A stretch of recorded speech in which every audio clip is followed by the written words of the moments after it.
Bonjour à tous, bienvenue sur Insomnie hors de mon lit. Aujourd'hui, j'ai le plaisir de recevoir Sarah Saidi, qui vous propose de booster votre bien-être et de renouer avec le sommeil avec la méthode de respiration rythmique. C'est une méthode unique qui a été pensée pour une santé mentale optimale, pour découvrir la respiration, pour l'améliorer au quotidien, pour pouvoir chasser le stress, l'anxiété, améliorer le sommeil, avoir plus d'énergie. Avec Sarah, aujourd'hui, nous allons parler du lien entre respiration et sommeil et de comment mettre un premier pied dans la respiration. Vous savez que c'est un sujet qui me tient particulièrement à cœur. Sur le podcast, j'en parle très régulièrement et à chaque intervenant, à chaque expert que j'ai à mon micro sur le podcast, on a une nouvelle approche, une nouvelle façon de dire les choses, de voir les choses, de démarrer des programmes différents, des méthodes différentes. Et je suis certaine que c'est aussi riche pour vous que pour moi de découvrir tout ça et d'avancer petit à petit dans ce monde merveilleux de la respiration. Je ne vous en dis pas plus, je vous laisse avec Sarah, avec sa bonne humeur, son sourire et tous ses conseils et partages. Très bonne écoute à tous. Bonjour Sarah, bienvenue sur le podcast. Hello Aurélie, merci de m'inviter, je suis heureuse d'être là. Ben oui, moi aussi je suis vraiment ravie qu'on ait pu enfin se trouver un créneau après quelques aléas d'agenda. On a pu enfin trouver cette heure ensemble là et on va pouvoir la passer à parler de toi Sarah et de ce que tu fais parce que c'est très en lien avec ce dont je parle sur le podcast, sur Insomnie hors de mon lit, aussi ce que je présente dans ma formation Dormir de nouveau. Parce que ton travail aujourd'hui consiste en partie à accompagner les gens autour de la respiration. Et pour moi, la respiration, c'est vraiment un sujet central. Ça n'a pas été un déclic premier dans ma sortie de l'insomnie, mais ça a été un élément qui est devenu de plus en plus solide, comme un pilier. Et aujourd'hui, c'est vraiment un élément incontournable. Les gens parlent souvent sur le podcast.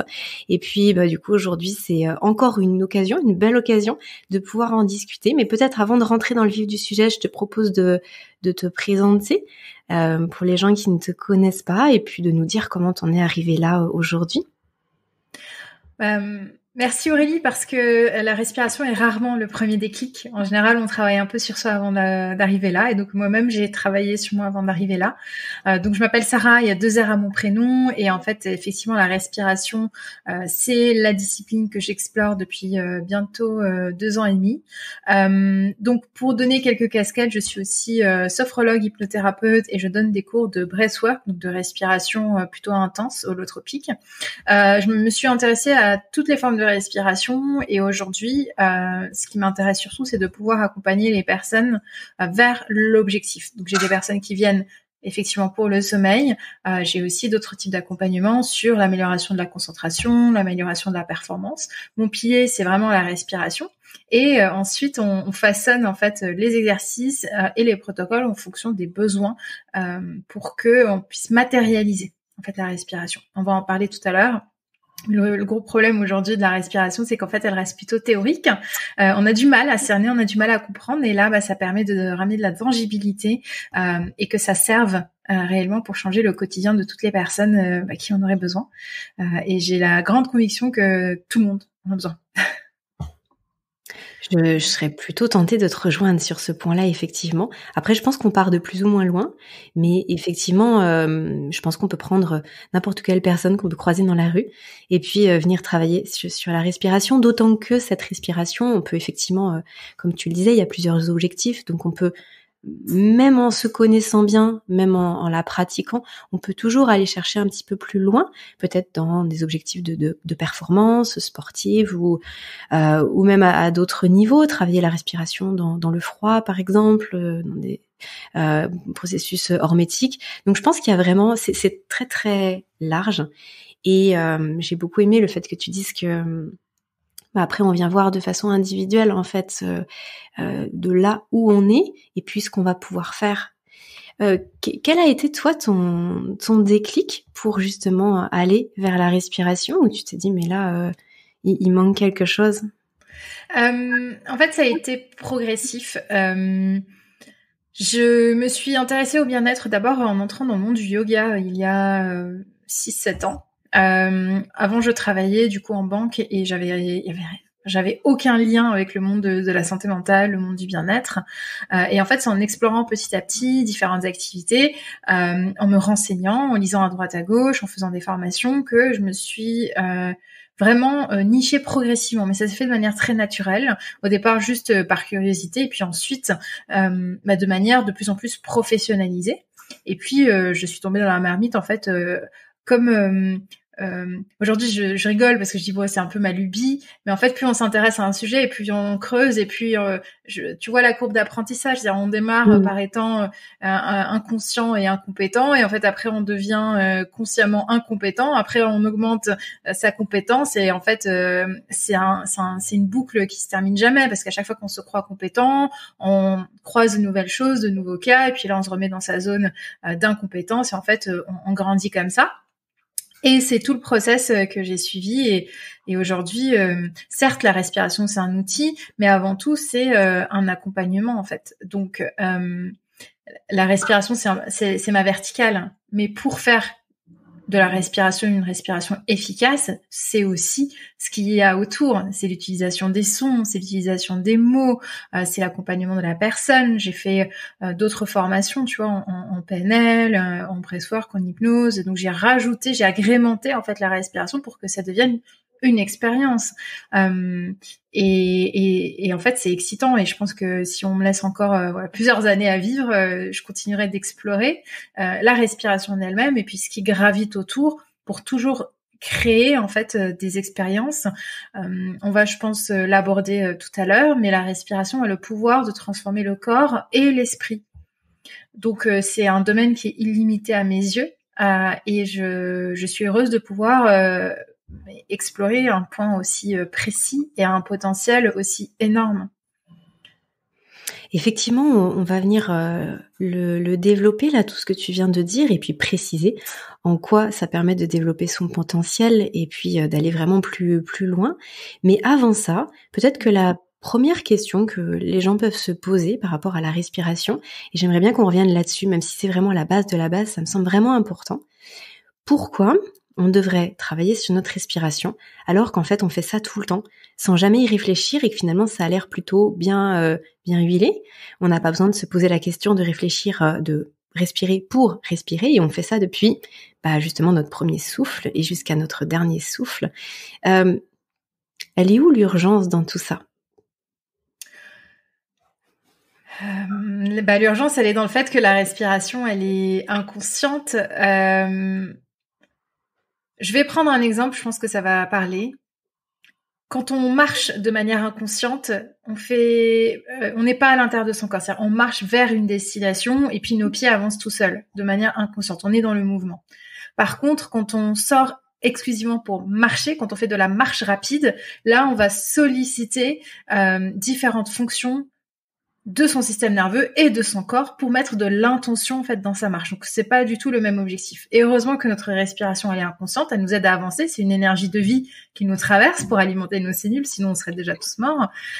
Petite parenthèse, les dauphins ont besoin de sortir de l'eau pour respirer, donc eux ils y pensent tous les quarts d'heure. Mais nous, êtres humains, heureusement, ça travaille pour nous. Donc, c'est notre système nerveux autonome qui gère ça, autonome parce qu'il est indépendant, donc il gère tout seul. Et en fait, on a le pouvoir de venir le rendre conscient. On a le pouvoir de conscientiser notre souffle et notre acte d'inspirer. Au moment où on inspire, on met de l'intentionnalité. Et donc derrière, on peut rediriger notre fonction de respiration vers l'objectif dont on a besoin. C'est-à-dire qu'on sort de l'inconscience et on vient utiliser ce potentiel qu'a le corps pour plusieurs objectifs. Se recentrer, augmenter son niveau d'énergie, amener l'endormissement, etc. Donc tu vois, c'est au lieu de passer sa vie en mode pilote automatique, l'urgence, je pense qu'elle est de reprendre le pouvoir sur son corps et sur son esprit grâce à l'outil le plus naturel que l'on possède, c'est-à-dire la respiration. Et finalement, la respiration, j'étais en train d'y réfléchir, là, tu vois, en t'écoutant. Je me disais, mais c'est vraiment la seule fonction de notre corps qui fonctionne à la fois en automatique et à la fois sur laquelle on peut reprendre consciemment. le dessus, parce que c'est sûr que notre fonction du système nerveux autonome, enfin nos fonctions qui découlent du système nerveux autonome, en principe on n'a pas la main, pas du tout. D'ailleurs c'est pour ça que ça s'appelle autonome. Alors que la respiration, elle fait vraiment le lien, c'est-à-dire qu'on peut à la fois le faire consciemment et ça se fait aussi inconsciemment. Il y a une certaine magie derrière tout ça. Oui, et puis quand on le fait consciemment, en fait, ça embarque toutes les autres fonctions inconscientes. C'est-à-dire qu'on peut contrôler notre rythme cardiaque par la respiration, on peut influencer notre rythme digestif par la respiration, le système lymphatique, immunitaire. Et en fait, toutes ces fonctions-là, si là je te dis, essaye d'améliorer ton système lymphatique, mais en fait c'est impossible, on peut pas y penser intentionnellement. En fait, c'est pas un mouvement moteur que l'on vient contrôler. Donc, toutes les fonctions autonomes du corps sont effectivement influencées par la manière dont on respire. Et ce que tu dis est, en fait, c'est du pain béni pour moi, parce que derrière, je te dis, bah oui, bah justement, vu qu'on est capable d'influencer autant notre écosystème intérieur, bah ça veut dire que le rythme, l'intensité, la fréquence, la bascule entre l'inspire et l'expire, est-ce qu'on fait des apnées, oui, non, est-ce qu'on respire plutôt par le ventre, par la poitrine, tout cela vient influencer la manière dont on se sent à l'intérieur de soi-même. Ouais, et c'est comme ça que ça, en fait, on commence à comprendre que oui, on a différentes manières de respirer. Tout ne s'arrête pas à la fameuse cohérence cardiaque que tout le monde connaît parce qu'elle a été démocratisée. Il y a différents exercices qui sont possibles et chaque exercice a des influences, des répercussions, des bénéfices et aussi peut-être des contre-indications en fonction de l'exercice. Et c'est vrai que du coup, pour reprendre cette notion d'urgence, parfois on se rend pas compte qu'on est dans un état soit de frénésie intérieure, soit peut-être qu'on peut avoir certains symptômes, en tout cas un état d'inconfort ou de mal-être, voire même des choses parfois un peu plus graves, parce que on respire de moins en moins bien et qu'on est de plus en plus bloqué dans notre respiration. Donc, au-delà du fait de pouvoir améliorer certaines choses, le fait de venir conscientiser tout ça, ça permet aussi de débloquer certaines choses, d'éviter des problèmes.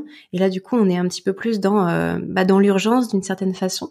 Et je trouve que c'est ça qui est assez intéressant, c'est qu'en fait, il y a une grosse gradation. On en parlait un petit peu, justement, au tout début de notre échange là, en disant qu'il y avait différentes perspectives, mais on peut juste sortir d'une situation où, par exemple, on peut faire des crises d'angoisse, où on peut se retrouver physiquement dans une grosse douleur et fragilisé, parce que en fait, on respire très très mal. Est-ce qu'on peut s'arrêter une seconde sur cette mauvaise respiration, je mets des guillemets, parce que finalement, c'est que le corps, il a, lui, dans sa capacité d'adaptation, à un moment donné, il a été tellement contraint que il s'est retrouvé à faire ça parce que c'était ce qui lui semblait le plus adéquat à ce moment-là. Et l'idée, c'est de venir l'accompagner et l'aider à faire autrement. Mais en tout cas, est-ce que tu peux nous parler de ce que ça peut induire, le fait de respirer très mal, d'être bloqué, peut-être d'avoir une respiration inversée, avant qu'on puisse aller sur les bienfaits du développement de la respiration? Oui. Écoute, c'est en fait, vu qu'on respire de manière inconsciente, au quotidien, notre corps répond aux stimulations externes. Donc, on croise quelqu'un dans la rue, on est dans l'action, on prend un coup de fil, on reçoit des notifications, on perçoit des informations de l'extérieur. Donc, on est en réponse par rapport à notre environnement, mais aussi interne. On a des pensées qui nous traversent. Des fois, ces pensées débarquent en boucle. Ça peut aussi s'appeler rumination, etc. Donc, toujours en intégration avec l'environnement externe et l'environnement interne, notre corps, on s'en rend pas compte, mais il est là et en fait, il s'adapte. Et tu as utilisé le mot justement adaptation. Quand dans la vie de tous les jours, on ressent une émotion et qu'on la comprime, on dit que chaque émotion qui ne s'exprime pas s'imprime, et en réalité, c'est ça. Notre ventre se contracte, on a la gorge qui se noue, donc tout ce qui est symptomatique, psychosomatique, et qui relève en fait de la relation entre l'esprit et le corps, est matérialisé dans le corps, et la manière dont on respire va venir influencer cela. Donc, crise d'angoisse, on dit effectivement, il faut faire attention à sa respiration, reprendre le contrôle, l'amener de manière plus consciente et puis insister sur l'expire. Ça, c'est une réaction A. Mais comment est-ce qu'on peut déjà se rendre compte qu'on a une mauvaise respiration ? Là, en fait, on est en train d'assainir, si tu veux, le terrain sur cette question-là. Se dire, ok, maintenant, je vais partir d'une bonne base. surtout ne pas rentrer le ventre, parce que on est beaucoup, surtout chez les femmes, à vouloir rentrer le ventre en pensant que c'est plus esthétique, qu'on se tient mieux. Et en fait, quand on inspire en rentrant le ventre, ça s'appelle une respiration inversée. Tu as évoqué le mot. La deuxième chose, c'est quand on n'a pas de problème ORL, et ça, c'est effectivement un médecin qui pourra le confirmer. Mais quand on n'a pas de problème ORL et qu'on respire par la bouche, là, il faut s'entraîner à davantage respirer par le nez, parce que le nez a des fonctions lui aussi de purification de l'air, d'ajustement de la température de l'air, etc. La respiration qui vient au niveau des clavicules, c'est une respiration qui est haute et c'est une respiration qui ne nous aide pas à aller récupérer tout l'oxygène dont notre corps a besoin. La respiration correcte est plutôt une respiration thoracique et diaphragmatique. Donc en gros, si je récapitule, si on fait un test en 3 points, si on inspire en rentrant le ventre, que l'on respire par la bouche et que l'on respire plutôt dans le haut du corps au niveau des clavicules, là on peut quand même soupçonner qu'effectivement on peut avoir une respiration qui devient dysfonctionnelle. Alors c'est pas très grave dans le sens où on peut vivre avec, mais c'est important à savoir pour éviter que ces réflexes s'installent. Parce que ces réflexes envoient constamment à notre système nerveux l'information comme quoi on est stressé. Et donc, quand on vit sur un stress latent qui est durable, ça devient un stress chronique pour le corps et donc on fatigue plus rapidement, on devient plus irritable. Au niveau de l'humeur, on devient davantage de mauvaise humeur. Et ça a des répercussions comme ça insidieuses qui n'ont pas l'air si graves en fait, parce que notre corps est élastique, il va encore aller s'adapter. Et en fait, malheureusement, au bout d'un moment, une goutte de trop, une dispute, un accident, un aléa de la vie. Et là, émotionnellement, nos ressources physiques sont déjà bien consommées. Et en fait, c'est là où on peut arriver sur des épuisements, des moments où le corps a envie de s'arrêter et de se dire stop, là, je suis dans un état où je ne suis plus en capacité. Donc la respiration, en fait, c'est une forme finalement de rééducation que l'on peut faire pour laisser le corps l'opportunité de fonctionner de manière optimale. Et ça me fait penser à quelque chose de ce que tu dis, une anecdote qui m'avait, enfin c'est pas vraiment une anecdote puisque ça relève d'études qui ont été menées sérieuses sur le sujet, mais en tout cas ça m'avait vraiment marqué, c'était le fait que si par exemple une personne a une partie du cerveau qui a été retirée au niveau de l'amygdale, donc de la peur, donc qui ne ressent pas la peur, eh bien le fait d'être privé d'oxygène active quand même chez elle tous les réflexes de la peur, alors même qu'elle ne ressent pas la peur. Pour dire à quel point, lorsqu'on est privé d'oxygène ou que le corps est pas assez bien oxygéné, il se retrouve dans un état de stress permanent, et c'est pour ça que ça me faisait penser à ça, ce que tu disais, qui dépasse toute conscience en fait.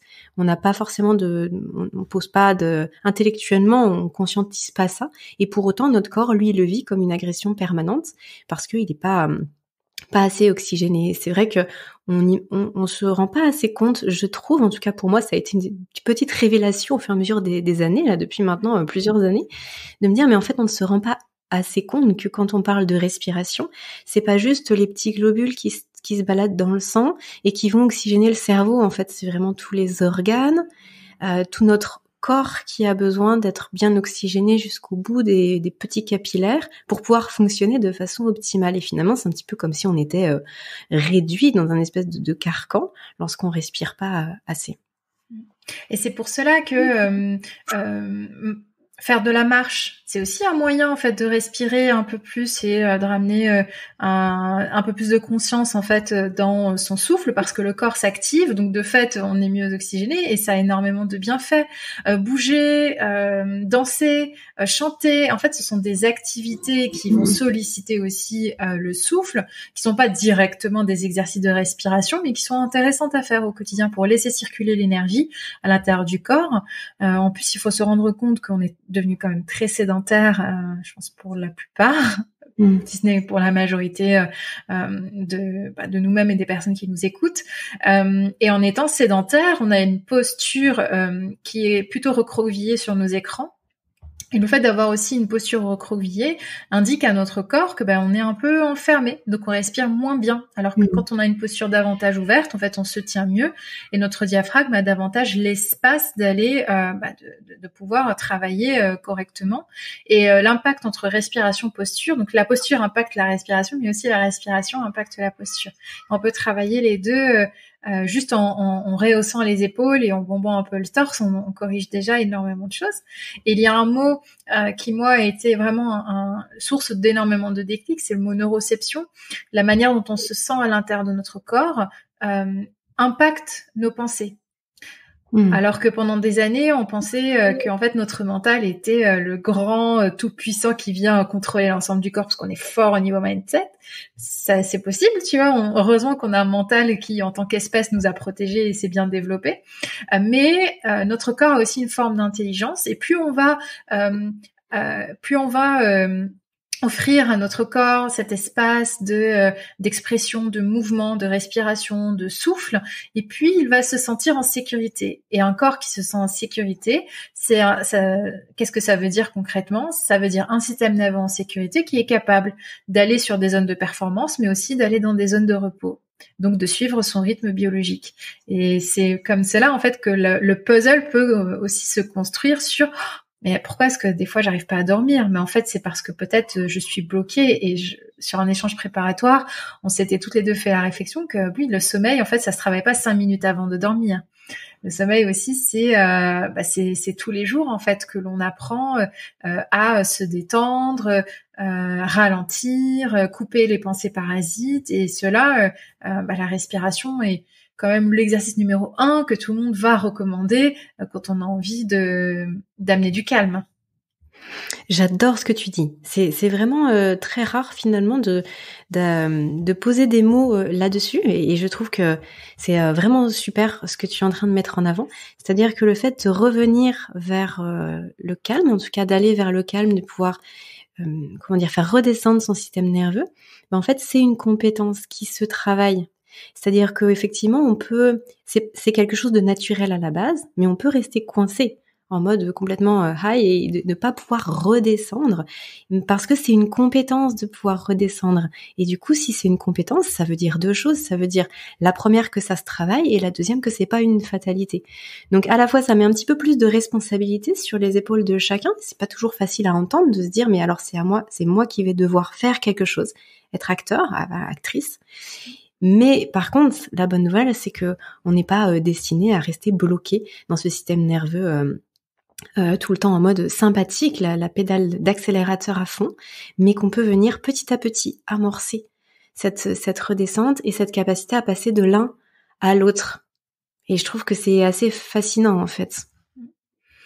Merci, ça me fait énormément plaisir. Mais en tout cas, je pense que c'est pour ça qu'on parle de plus en plus de régulation du système nerveux, activation du nerf vague. C'est des mots qui ont l'air scientifiques, mais qui ont été récupérés par des pratiques comme le yoga, les thérapies psychosomatiques, les accompagnements en fait qui viennent en complément des accompagnements par les mots, parce que je pense notamment aux psychologues qui accompagnent en fait de manière verbale.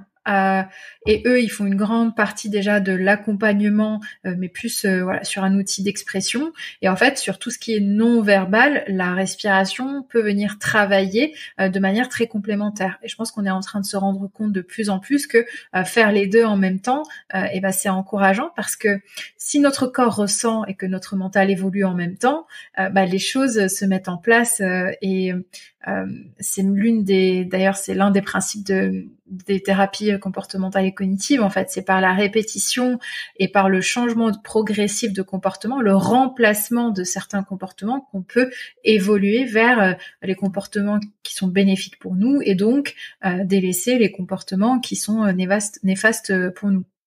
Et la respiration, c'est une forme aussi parce que faire un exercice, faire une session, c'est trop bien. Enfin, je veux dire, on se sent bien juste après.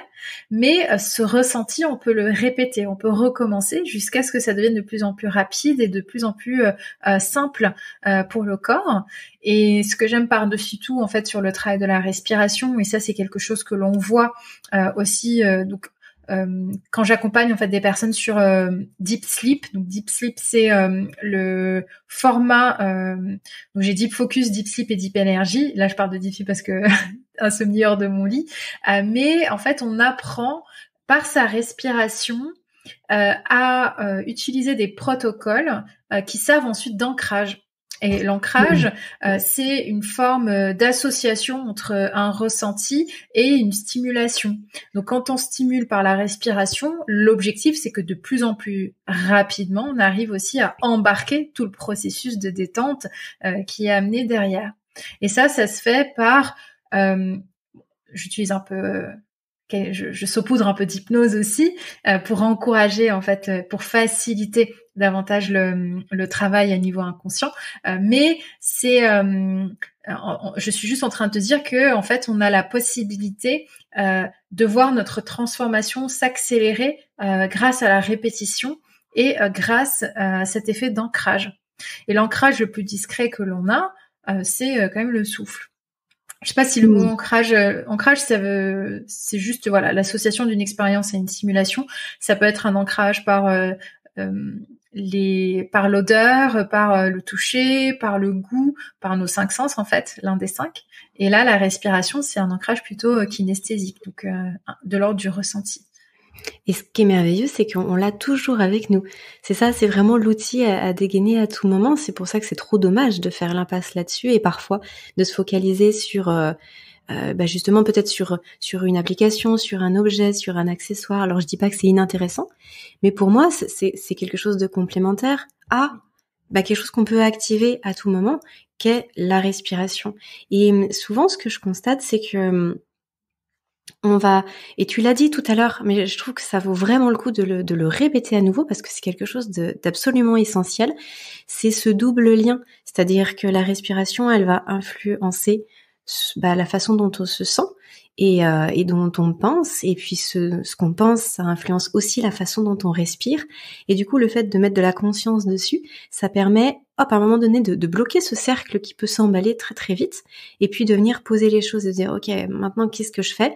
Je peux prendre, tirer cette ficelle là, et puis je pense que là, si les personnes qui nous écoutent ont la possibilité de le faire, si elles sont pas en train de cuisiner ou de conduire, mais qu'elles ont la possibilité de simplement s'asseoir, se poser, et puis juste faire ce que tu as dit tout à l'heure, à savoir peut-être libérer le ventre. Simplement peut-être baisser les épaules et puis simplement respirer par le nez. Et on sent en fait ce qui se passe à l'intérieur du corps, mais tu vas nous en dire vraiment, tu vas le dire bien mieux que moi, mais on sent toute cette... comme si on était en train de descendre d'un étage, comme si on était super haut, un petit peu comme si on était des marionnettes tirées par des fils en haut. Et d'un seul coup, quand on respire, pouf, il y a le chiffon là qui reprend sa petite forme tranquille, parce que il y a vraiment de l'apaisement presque immédiat, et tant qu'on l'a pas expérimenté, on se rend pas compte à quel point c'est essentiel. C'est rigolo parce que aujourd'hui, je pense que tu dis que c'est immédiat parce que tu as bossé un peu le sujet, tu vois. Mais j'aurais bien aimé parler à Aurélie au début qui disait « Ah non, là, j'arrive pas à dormir, il faudrait que je respire. Ok, je mets une vidéo sur YouTube. » Et en fait, c'est des phases d'apprentissage qui, au bout d'un moment, amènent de plus en plus d'instantanéité. Ah, mais t'as tellement raison. T'as tellement raison. Et oui, non, mais tu fais bien de mettre le doigt dessus. Mais oui, moi, au début, j'arrivais pas du tout à me laisser de l'espace. Et effectivement, à partir du moment où on se laisse de l'espace et où on travaille dessus, c'est sûr qu'au début, c'est inconfortable. Et puis, petit à petit, ça devient confortable. Et c'est vrai que aujourd'hui, j'ai besoin juste de quelques secondes pour sentir que que ça redescend. Mais merci effectivement de le préciser. Est-ce que c'est par ça que toi tu démarres justement avec les gens que tu accompagnes ? Par ça, dans le sens de dire à la personne que ça peut être très inconfortable au début, et que ça va prendre du temps. Enfin, que ça va prendre du temps. En tout cas, que ça peut, et qu'il va falloir accepter que ce soit un peu inconfortable pour que après ça devienne confortable, voire très très très confortable et efficace. En fait, on n'a pas tous le même point de départ. Donc ça va vraiment être de l'individuel, et je m'adapte complètement non seulement au ressenti du jour J, Mais en plus, l'histoire personnelle. Pourquoi je te réponds un peu sur une réponse de Normande, ni oui ni non. En fait, c'est parce que souvent, ce que j'ai observé, c'est que derrière le sommeil et l'impossibilité et peut-être les difficultés d'endormissement ou bien d'avoir une bonne qualité, peut se cacher soit de l'anxiété, soit des émotions qui n'ont pas été digérées, soit peut-être même un trauma. Et en fait, si le corps a vécu par exemple un trauma et qu'il est dans un état de freeze, donc en termes de ressources, il n'a pas la ressource d'évoluer, il est davantage dans un mode économie-survie, il va falloir quelque temps avant de pouvoir rebrancher les câbles, on va dire. Déjà des ressentis dans le corps. Donc là, on n'est pas sur des... on n'arrive pas tous avec les mêmes paramètres de départ. Ce qui est encourageant, par contre, c'est qu'on progresse super vite. Il suffit parfois de 2-3 déclics. Et c'est pour cela que je te disais, la respiration, en fait, quand on fait des exercices de respiration un peu tout seul sur YouTube, ça peut paraître un peu ennuyeux parce qu'on se focalise sur le décompte. Alors que quand on se laisse guider, on peut aussi, on est accompagné, donc en fait, on est branché et calibré de la même manière. Donc en fait là on va aller récupérer des déclics beaucoup plus vite. Et souvent je dis on peut commencer à travailler et ensuite les vidéos YouTube peuvent prendre le relais parce que c'est toujours bien de réactiver, mais c'est comme un système d'escalier, c'est-à-dire que on va pas vivre les expériences de la même manière et à chaque fois on va enrichir les expériences et on va avoir de plus en plus accès à nos ressentis. Je rencontre beaucoup de personnes et même ça a été moi mon cas il y a quelques années, entièrement coupées en fait de leurs sensations et de leur corps. C'est-à-dire que la jauge de la fatigue, on ne sait plus la placer. On est en mode turbine. On est un peu dans le déni aussi de ses propres ressentis, de ses émotions, de sa fatigue. Et en fait, il y a énormément de filtres déjà. Et donc, c'est un accompagnement qui peut être très dense, en fait. On n'est pas juste sur... En fait, la respiration, c'est le 10% qui est visible de l'iceberg. Mais sous les 10%, on peut aller tirer énormément de ficelles. Et c'est pour ça que j'ai mis, je pense, bien 2 ans à me former à plein de disciplines avant de dire, ok, là, en fait, j'ai vraiment capté le câblage, quoi. Et c'est là où je te disais, en fait, c'est une discipline qui est limitée. C'est un vrai, enfin, je veux dire, c'est un accompagnement d'un état A à un état B avec l'utilisation de beaucoup de choses. Et aussi un accompagnement justement autour de tout ce qu'il y a à se vivre, parce que j'ai souvenir de ça, mais du coup c'est toi qui fais émerger ça, tu vois, en me replongeant dans Aurélie d'il y a 7 ou 10 ans en arrière. J'ai vraiment souvenir que lorsque je respirais, parce que si par exemple, tu vois, on me disait, mais voilà, respire, je faisais des crises de tétanie, tu vois, je faisais des crises d'angoisse assez prononcées. Je respirais de façon inversée, puis j'avais eu je sais pas si tu vois ce que c'est, mais quand j'étais plus jeune, vraiment très très jeune là pour le coup, j'avais porté un corset pour mon dos. Et donc du coup, je m'étais retrouvée mécaniquement et physiquement bloquée. Et donc en fait, cette partie-là, c'était comme un peu figé pour moi. Et quand j'ai commencé à travailler petit à petit sur ma respiration, mais c'était même pas vraiment de façon consciente, c'était plutôt, tu vois, les urgentistes qui me ramassaient en PLS sur le bord de la route et qui me disaient, mais respirez. Tout ça pour dire, c'est que dans ce type de situation, quand justement j'essayais de laisser de la place, j'étais dans une souffrance. En fait, c'était extrêmement douloureux d'y être parce que mon corps n'y était jamais. Et je sentais que émotionnellement, ça me challengeait, mais vraiment beaucoup. Et c'est que après, lorsque justement je me suis faite accompagner pour la respiration, où là, pour le coup, les déclics, c'est passé tac, tac, tac, tac, tac, exactement ce que tu dis. C'est pour ça que je me permets de prendre 2 minutes pour parler de mon histoire, parce que ce que tu dis, c'est exactement ce que j'ai vécu. Et je pense que c'est la meilleure façon d'avancer pour ne pas se démotiver et pour pouvoir être accompagné dans ce qu'on vit. Parce qu'au niveau de ce diaphragme, il se passe plein de choses quand même au niveau de ce plexus solaire. Je sais pas si tu veux nous en dire 2 mots. Oui. Merci pour ton partage. En fait, le diaphragme, c'est un muscle qui ne parle pas. On n'a jamais de courbature, en fait. Et pourtant, il se contracte quand même 22 000 fois par jour. Tu vois, c'est le silencieux, en fait. Et le truc, c'est que il va, par contre, enregistrer tout ce qui passe. Et tu as abordé le mot plexus. Il y a une partie, on peut avoir même une lecture énergétique en fait à la respiration. Le milieu du corps, donc c'est le diaphragme, c'est aussi le centre, donc l'énergie circule constamment à l'intérieur du corps, et en fait si le centre est bloqué, on dit que l'énergie circule un peu moins bien, parce que justement c'est comme si on venait mettre un bâton au plein milieu de la turbine, et qu'en fait du haut vers le bas et du bas vers le haut, ça circule moins bien. Et quand on se sent bloqué au niveau du diaphragme, c'est peut-être une émotion non digérée, c'est peut-être l'accumulation de plusieurs émotions, c'est peut-être une peur, c'est peut-être une anxiété qui a trop duré dans le temps, et donc on a une sorte de compression qui vient se poser, mais vraiment on le ressent de manière psychosomatique. Donc notre diaphragme ne parle pas, mais il nous envoie des signaux plus de l'ordre de la gêne, du blocage. Des fois, parenthèse intéressante, je débloque des dos. Mais en fait, j'en ai parlé récemment avec j'étais chez le kiné et je lui ai dit mais est-ce que c'est possible? Et en fait, effectivement, oui, parce que par la répétition des mouvements du diaphragme qui sont conscients, plus profonds, peut-être parfois plus rapides, parfois plus lents, et ben on travaille en fait son centre du corps. Et quand je donne des cours sur 45 minutes, 1h15, des fois je m'amuse à compter, on est quand même sur 500, 700 contractions en fonction du rythme et en fonction du nombre de répétitions que l'on fait. Et donc effectivement, ça relâche le milieu du corps, et ça peut aussi soulager le dos.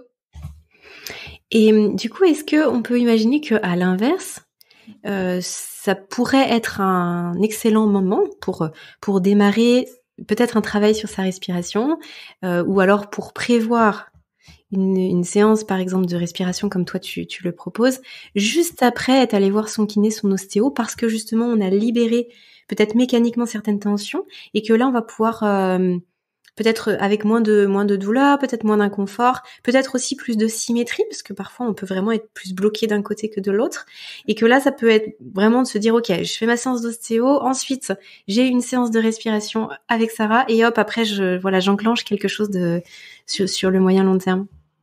Pourquoi pas? Je pense que de toute manière, énormément et de plus en plus d'ostéos et de kinés recommandent de faire des exercices de respiration. Et là où j'ai vu une décorrélation en fait entre je pense que 100% des gens qui viennent me voir me disent on m'a déjà dit de travailler ma respiration. Mais en fait, même si moi on me le dit, en fait je suis pas prise par la main, je vais m'ennuyer, je vais abandonner au bout de trois répétitions, parce que il y a un côté un peu fastidieux quand même à la chose. On est là, on prend un son et puis on respire, et en fait on attend que ça se passe, et en fait t'as bien fait de mentionner que c'était pas forcément très agréable au début, hein. On comprend pas trop, on a l'impression que c'est lent, on a l'impression que c'est ennuyeux, et en plus si on a des tendances un peu à l'hyperactivité, à la créativité, et on veut des résultats rapides, je suis désolée, mais la respiration ça peut être super chiant en fait, c'est voilà. Donc on va dire j'aimerais bien avoir le nombre d'abandonnistes et le nombre de personnes qui font vraiment leurs exercices de respiration après des visites chez le kiné, chez l'ostéo, tu vois. Et c'est là où après, moi je récupère des personnes qui ont déjà cette prise de conscience, parce qu'effectivement elles ont fait des premiers déblocages en fait avec d'autres professionnels, et je pense que c'est bien de bosser de manière complémentaire. Oui, bah oui, bien sûr, je me doute. Est-ce que tu peux nous parler juste peut-être 1 minute du périnée par rapport à la respiration? C'est quelque chose, peut-être en tant que femme, on se pose un peu plus la question, je saurais pas dire, mais en tout cas, moi, quand j'ai commencé à travailler ma respiration, on m'a dit oui, mais il faut que ce soit accordé avec le périnée et tout, et je me suis fait des nœuds complets au cerveau, parce qu'en fait, je ne savais pas comment harmoniser le tout.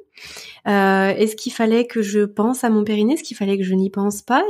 Parce qu'on m'avait dit, justement, dans les pratiques plutôt de yoga, il fallait vraiment respirer en fonction de la contraction du périnée, relâcher à tel moment. Je pense que je devais tout faire inversé. Est-ce que tu penses que c'est une bonne idée, toi, de travailler sur ce lien entre le périnée et la respiration? Parce qu'effectivement, c'est lié, mécaniquement, je l'entends, dès le début pour prendre des bons réflexes. Ou est-ce que c'est plus source de confusion, que ça peut-être être un peu rédhibitoire, puis finalement on abandonne, mais le tout, plutôt que d'abandonner qu'une partie. Est-ce que toi tu conseilles là-dessus? Est-ce que ça te parle, là, ce que je te dis?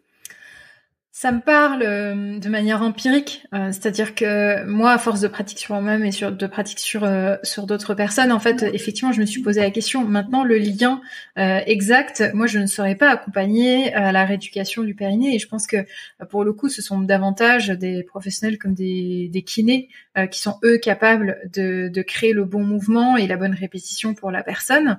Je pense que ça ne fait vraiment pas de mal de commencer à appréhender sa respiration et ensuite de rajouter des bouts d'informations. Ça m'étonnerait que quelques exercices de respiration, tu vois, sur quelques semaines aient autant d'impact en termes d'effets secondaires, mais d'effets qu'on appelle ça de répercussions en fait.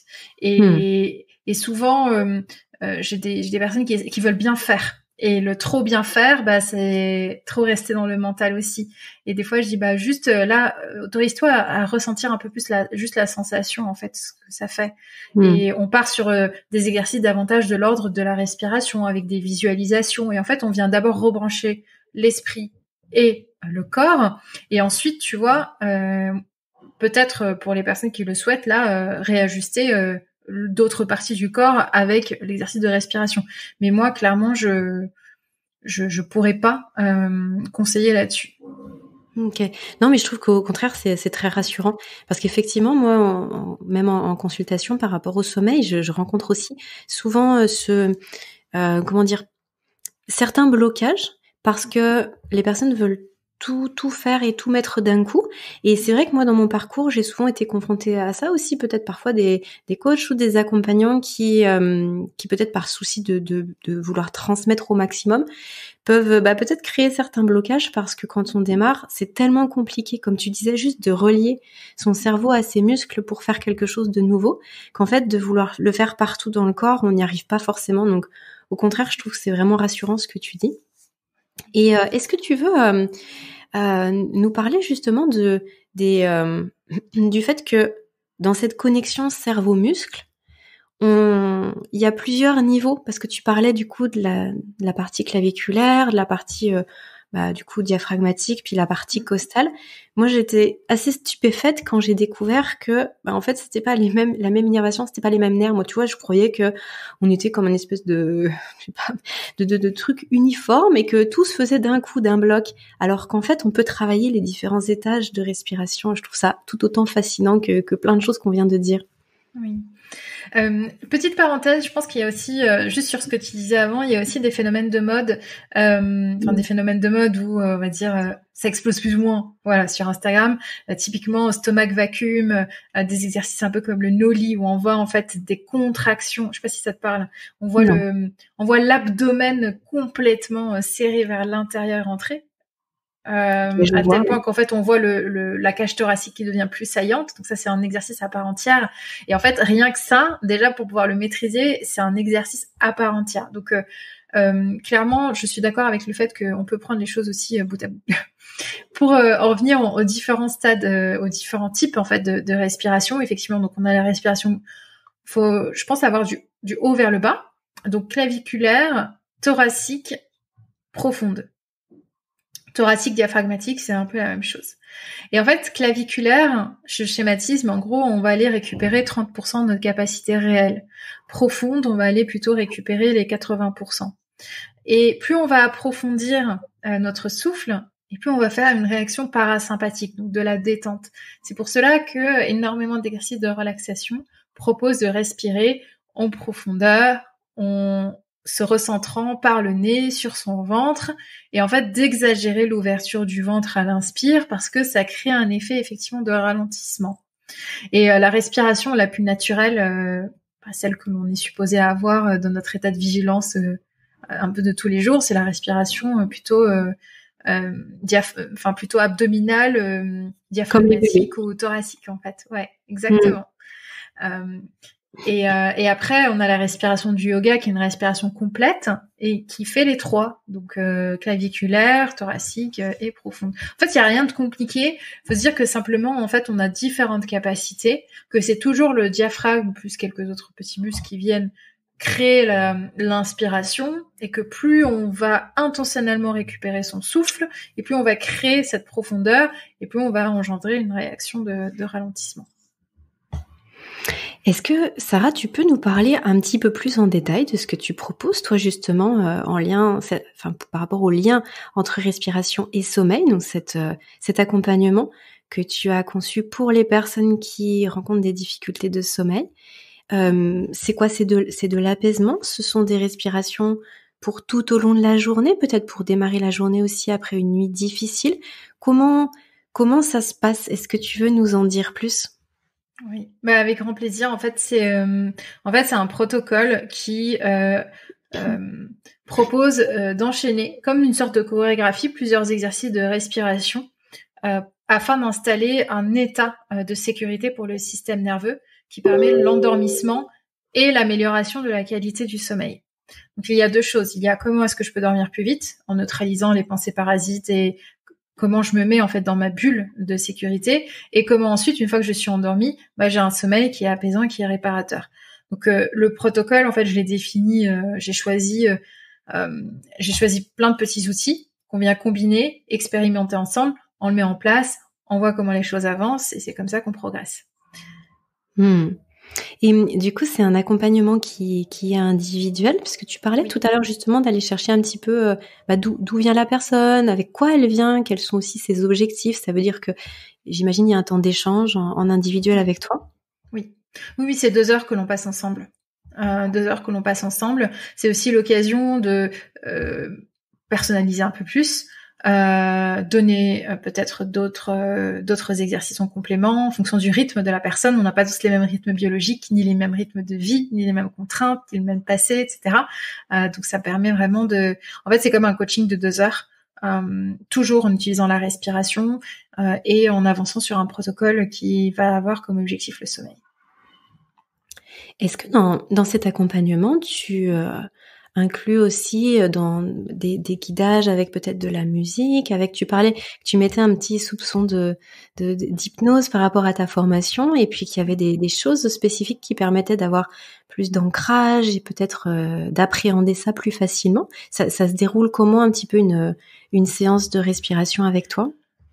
En fait, j'empile les couches. Je dis souvent on met ceinture et bretelles pour pas que les pensées parasites elles viennent. En fait, on se tunnelise réellement dans l'activité de respirer pour laisser la respiration agir pendant que le mental est occupé, soit avec la musique, avec du coup les suggestions hypnotiques, soit les deux ensemble. Et c'est pour ça que du coup la méthode que j'ai déposée, c'est respiration rythmique, parce que il y a la respiration qui est un gros pouls, mais aussi la rythmique. Pourquoi? Parce que j'utilise des sons.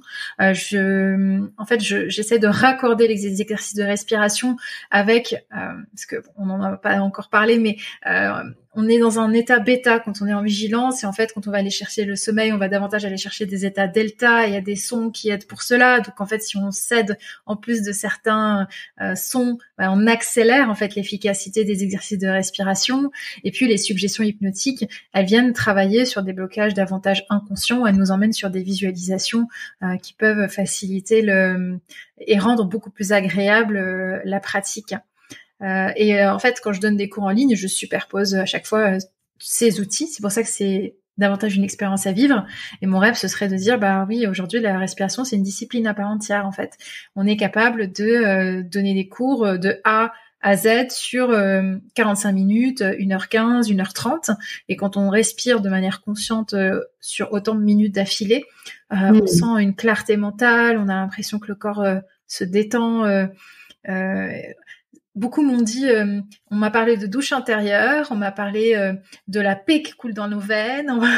Tu vois, c'est très, c'est de belles expressions pour décrire en fait ce qui se passe à la fin d'une session.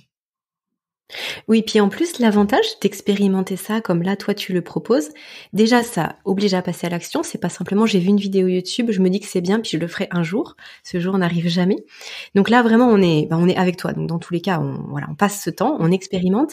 Et je trouve que le fait d'être dans cette expérimentation, ça permet aussi de se dire, de faire la différence de l'état dans lequel on était avant, dans lequel on est maintenant, Et justement, ça donne envie d'y retourner parce que c'est vrai que quand on n'expérimente pas ce genre de choses, on a l'impression que notre état habituel, il est normal. Mais du coup, là, on est obligé de mettre des guillemets énormes parce que l'état normal, finalement, c'est notre cadre de référence qui s'est façonné autour de ça.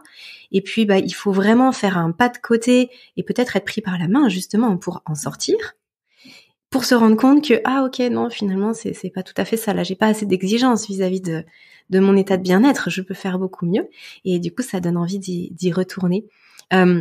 Toi, après ces 2 heures là que tu passes avec la personne, qu'est-ce qui se passe? Est-ce que la personne, elle peut justement te ressolliciter pour avoir un suivi? Est-ce que c'est sous un autre format? Comment tu viens faire cet accompagnement, si toutefois il y en a un? En fait, j'ai eu tous les cas.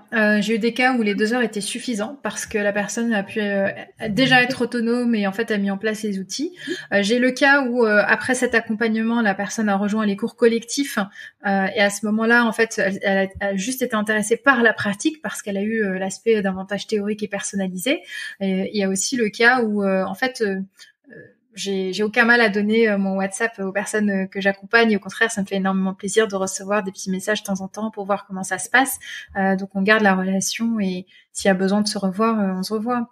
Mais tu vois, on oublie la respiration format on fait tel exercice. On rentre vraiment dans la respiration en tant qu'accompagnement à part entière. Et c'est vraiment mon objectif en fait que de l'amener de cette manière. Et je trouve ça chouette que tu aies aussi parlé effectivement de la fréquence des ondes cérébrales parce que quand on évoquait plutôt en début d'échange la possibilité d'être plus focus, donc d'être plus concentré, un état de présence peut-être aussi différent au-delà de l'aspect vraiment relaxation, de l'aspect calme. En fait, c'est intéressant de se dire que justement ça va venir jouer sur tout ça et oui, tu parlais des ondes delta, donc de l'état d'être dans lequel on a besoin d'aller pour justement somnoler, aller vers le sommeil. Peut-être on peut s'en servir aussi pour aller vers la sieste à la mi-journée, pour se rendormir la nuit, mais on peut aussi justement se servir de la respiration pour activer tout ça. Et c'est vrai que ce qu'on va faire le matin, du coup ça va pas du tout avoir le même impact, et donc on comprend mieux après comment ça fonctionne dans le cerveau autour de tout ça. Est-ce que tu veux nous partager peut-être je sais pas, une expérience que toi tu as vécue grâce à la respiration, au travers de ton expérience, de ta pratique, qui t'a fait vraiment un effet waouh, avec peut-être après telle ou telle pratique ou peut-être qu'après un certain temps, il y a quelque chose qui bouge, tu vois ce que je veux dire, cet effet waouh que tu as pu ressentir. En fait, disons que je pense un peu comme tout le monde. Moi, avant, je croyais que la respiration, c'était une pratique pour se détendre. Donc, je connaissais la respiration par la méditation et la relaxation. Et en fait, je me suis rendu compte que non, il y avait des formes de respiration aussi. Donc, moi, j'aime beaucoup la performance et je m'intéresse aussi à l'augmentation de l'énergie, le développement, tu vois, même mindset. En fait, comment est-ce qu'on peut dépasser la peur, aller au-delà de ces croyances limitantes, etc. Et en tant qu'entrepreneur, je pense qu'on a besoin aussi de cet aspect qui vient nous aider en fait pour aller de l'avant et surmonter nos blocages. Et je me suis rendu compte que la respiration, effectivement, sous certains rythmes et certaines pratiques comme la respiration holotropique, comme le breathwork, ça peut engendrer des expériences complètement folle en fait. Une expérience de breathwork, c'est respirer pendant 2 heures de manière très intense, amener des états modifiés de conscience, et on peut aller assez loin en fait dans la transe hypnotique et même dans la transe par la respiration, et ça peut provoquer des effets de libération émotionnelle où en fait, tu pleures toutes les larmes de ton corps, tu sais pas pourquoi, ou peut-être qu'en fait tu te rappelles d'un moment qui justement a été cristallisé dans le corps, qui n'a pas été libéré, et en fait j'ai expérimenté comme ça plein de choses qui m'ont clairement fait du bien, qu'ensuite j'ai appris à maîtriser, que j'utilise de temps en temps, en fonction de l'objectif, mais tu vois, je pense que quand on vit une expérience psychédélique avec sa respiration, ça décoiffe. Tu m'étonnes. Génial. Sarah, je te propose qu'on aille tout doucement à la fin de notre échange. On vient de passer une 50aine de minutes ensemble, c'est génial. C'était vraiment super tout ce que tu nous as partagé. Je pense que, en tout cas, je l'espère, qu'il y a pas mal de personnes qui vont se dire ok, là c'est vraiment le moment. Là, je peux plus procrastiner ça, c'est pas possible. En tout cas, j'espère que justement ce podcast il aidera dans ce sens pour que chacun puisse expérimenter vraiment concrètement dans son corps ce qui se passe. Où est-ce qu'on te retrouve, Sarah, si on veut aller plus loin avec toi? Merci Aurélie. Écoute, Sarah avec 2 R, on me retrouve sur Instagram, sur Google, sur LinkedIn. J'ai préenregistré des petites vidéos aussi sur YouTube pour les mettre à disposition de toutes les personnes que j'accompagne. Donc vous allez me trouver Sarah avec 2 R, SAIDI, donc Sarah Saidi sur l'ensemble des réseaux sociaux. En général, on tape respiration, je suis pas loin. T'es pas loin, t'es dans les parages. Là, dans la description du podcast, je mettrai plus spécifiquement le lien qui renvoie vers le travail que tu fais entre sommeil et respiration, parce que c'est probablement la plus belle porte d'entrée là par rapport à ma communauté. Les gens vont tomber sur quoi? Du coup, sur des vidéos directement? Comment ça se passe? Donc c'est un accompagnement en visio, en direct. Moi je fais vraiment de mon mieux pour avoir du direct avec les personnes, parce que je pense qu'on a assez de formations, on va dire théoriques, en ligne, etc. Et je connais le taux d'abandonnisme. Donc moi j'aime bien suivre au moins sur les premiers échanges la personne. Et après je peux aussi fournir le lien vers un guide gratuit sur les 5 exercices de respiration clés en fonction de ses émotions, qui peut du coup aider les personnes à avoir des exercices accessibles en téléchargement. Donc, génial. il y aura 2 liens. Super, je pourrais mettre les 2. Super. Je te remercie infiniment pour tous tes partages, pour le temps que tu nous as accordé sur le podcast. Et puis, chacun pourra te retrouver très rapidement sur les réseaux. Merci à toi, Sarah. Merci beaucoup, Aurélie. Merci à tous. Et pour conclure cet échange avec Sarah, j'ai très envie de vous remercier pour votre attention, d'être avec nous jusqu'au bout sur ces épisodes de podcast, pour profiter de tous ces partages. Bien évidemment que, comme je le disais à l'instant, vous allez pouvoir retrouver le travail de Sarah dans le descriptif de l'épisode. Je vous ai mis son guide gratuit des 5 exercices clés de la respiration et je vous propose aussi le lien pour découvrir son accompagnement Deep Sleep autour du sommeil. Comme toujours, avant de partir, n'oubliez pas de partager le podcast si vous pensez que ce partage, que cet échange avec Sarah peut intéresser un de vos proches. N'oubliez pas non plus que vous pouvez soutenir mon travail en notant simplement le podcast avec 5 petites étoiles, en le partageant, en parlant autour de vous et bien sûr en venant me rejoindre soit en newsletter, soit sur Instagram. Je vous partage une autre forme de contenu. Je vous donne aussi toutes les actualités d'Insomnie hors de mon lit, mes actualités à moi aussi. Donc n'hésitez pas, je vous y attends prochainement. Et à très bientôt pour encore 2 nouveaux épisodes qui ne seront pas des interviews cette fois-ci, 2 épisodes avant la fin de cette année 2023. Très belle suite de journée à vous.